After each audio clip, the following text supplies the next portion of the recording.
Just announced a plan to take over troubled mortgage giants Fannie Mae and Freddie Mac. The government's plan means that they take temporary control over those companies. They dismiss their top executives and they help them out financially. Joining us now to talk about the takeover of both of those, Fannie Mae and Freddie Mac, is financial advisor Gary Hager. Gary, with a good morning to you. I want to get the generalities here.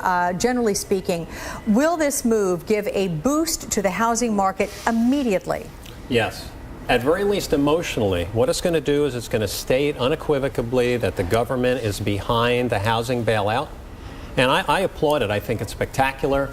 I think while it won't signal the end to the housing crisis yet, it was an extreme booster shot to both sentiment and emotion and everybody involved, I think, looking at the economy. So there's things the government does that are good, things that they do that are bad. We know that. This is one of the good ones. So is this the kind of thing that will be reviewed favorably when the bell rings tomorrow morning and Wall Street opens on the trading day? The prediction, what will happen tomorrow? I think that the futures will probably be up in the morning, barring anything happening overnight.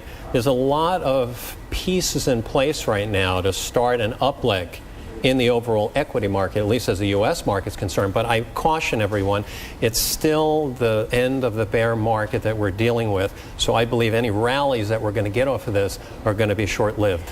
Does this move have anything to say about the dreaded R word, recession? Are we there? Were we there? Does this have any suggestion as to exactly where we are relative to that? Okay. When I met with you a couple months ago, I said we're in recession since the beginning of the year. I stick to that.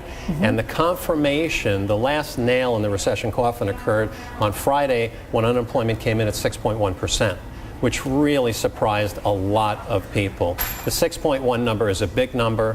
It's still going to head higher. Depending on who you talk to, unemployment could reach 7, possibly 8% before this tail's over. I believe we're probably going to be somewhere between 6 and 7 before we start heading down. Okay. But what I'm here to say is the light is coming. We're on the tail end of that last roller coaster ride down, and good things are coming in 2009. Oh my gosh, you have to come back and repeat that many times with us, Gary Hager. Thank you so much. Appreciate that. That does it for me. I'm Alex Witt. It could become the biggest bailout in U.S. history. The federal government seizing control of troubled mortgage giants Fannie Mae and Freddie Mac. Treasury Secretary Henry Paulson, though reluctant, said there was no other choice. Fannie Mae and Freddie Mac are so large and so interwoven in our financial system that a failure of either of them would cause great turmoil in the financial markets here at home and around the globe. It's the latest fallout from the home foreclosure crisis, and now word that Freddie Mac had overstated the size of its capital base. Existing investors face big losses, but the takeover is seen as a positive step on Wall Street. Is it going to signal the end of bad times and the bottom of the housing market? No. But is it a great start and a booster shot to get us moving in the right direction? Absolutely, 100%. Secretary Paulson says it will be up to Congress and the